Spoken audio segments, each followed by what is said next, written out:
Yes, we saw that the Q1 was in line with our expectation and what we guided the market on in our Q4 report. So we continued to see a challenging market, and it really, you highlighted it. What we see is basically a little bit slower deployment pace, but we see primarily a big inventory adjustment in our customers, which of course hurt our sales more. On the other hand, we're growing in a couple of new markets where we are really rolling out 5G at pace, which largely compensate, but not fully. So overall, our organic sales were flat compared to last year. But of course, the business mix shift puts a bit of headwind.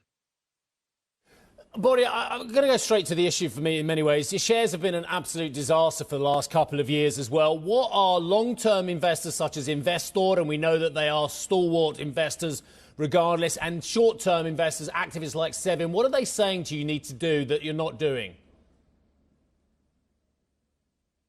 You know, we have both of them on our board. I think that's important, and that will help us move forward as a company in the best possible way.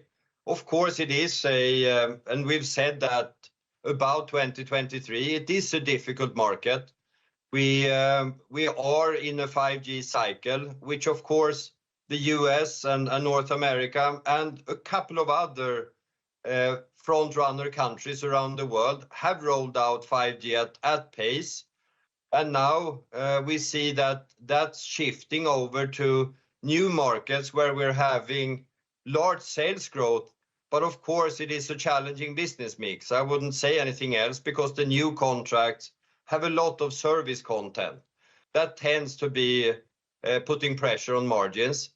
But, you know, the overall conclusion is clearly that, yeah, we need to make sure that we maintain the leadership in mobile networks, drive that forward, coming out of technology leadership, but also that we build an enterprise presence that gives us a couple of things. It gives scale to our current technology, but it also allows us to address a new market and increase our total addressable market. And that's the key way for us to manage I would say, an overall challenging industry in many ways.